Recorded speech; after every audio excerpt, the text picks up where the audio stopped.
पैसाच पैसा आहे, नोकरी की व्यवसाय, हा प्रश्न प्रत्येक तरुणाला भेडसावतोच.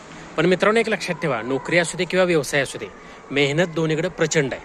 दोन्हीकडेही मेहनत आहे. तुम्ही एखाद्या मित्राचा व्यवसाय बघता आणि निरीक्षण करता की व्हीलचेअर आहे, काचेचा दरवाजा आहे, शिवरायांचा प्रतिमा पाठीमागा आहे, ग्रीन मॅट लावलेला आहे आणि खूप तो यशस्वी बिझनेसमॅन आहे किंवा आरामदायक जीवन आहे आणि पैसाच पैसा आहे.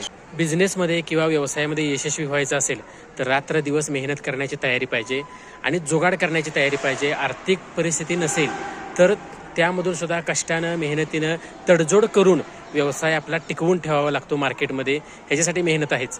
परंतु ज्या मित्रांकडं व्यवसायासाठी पैसा नाही, भांडवल नाही, आर्थिक सपोर्ट नाही, तर असे जे काही तरुण आहेत किंवा मित्र आहेत त्यांनी नक्कीच सरळ सेवा भरती असेल, पोलीस भरती असेल, आर्मी असेल, याच्यामधून ते यशस्वी होऊन त्यांनी त्यांच्या कुटुंबाचा आर्थिक भार चांगल्या पद्धतीनं सांभाळलेला आहे. नोकरी मिळवण्यासाठीही प्रचंड मेहनत करावी लागते. पोलीस भरती असेल, आर्मी भरती असेल किंवा बाकीच्या स्पर्धा परीक्षा असतील तर त्याच्यामध्ये अभ्यासाबरोबर फिजिकलची सुद्धा प्रचंड मोठा कस लागतो, मेहनत लागते.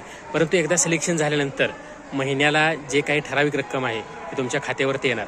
बिझनेसमध्ये पैसा भरपूर आहे, तुम्हाला श्रीमंती आणून देणारा व्यवसायच आहे हे मान्य आहे.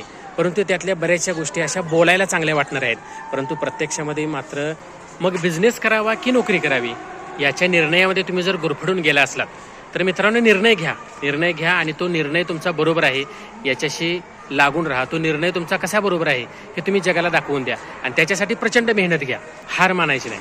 मित्रांनो, या विषयावरती आपण अजून डिटेलमध्ये चर्चा करणारच आहोत. तोपर्यंत हा व्हिडिओ अशा मित्राला शेअर करा जो निर्णय घेण्यापासून डळमळीत होतोय किंवा दिशा बदलतोय, सारखे दिशा बदलतोय, काय करावं, कोणता निर्णय घ्यावा हे सुचना झालंय. जे काही विचार असतील या व्हिडिओवर तर नक्कीच तुम्ही कमेंटमध्ये तसं टाका. नक्कीच आपण त्याच्यावरती अजून एखादा व्हिडिओ बनवू. आपण नक्कीच या विषयावरती चांगली चर्चा करू. धन्यवाद मित्रांनो.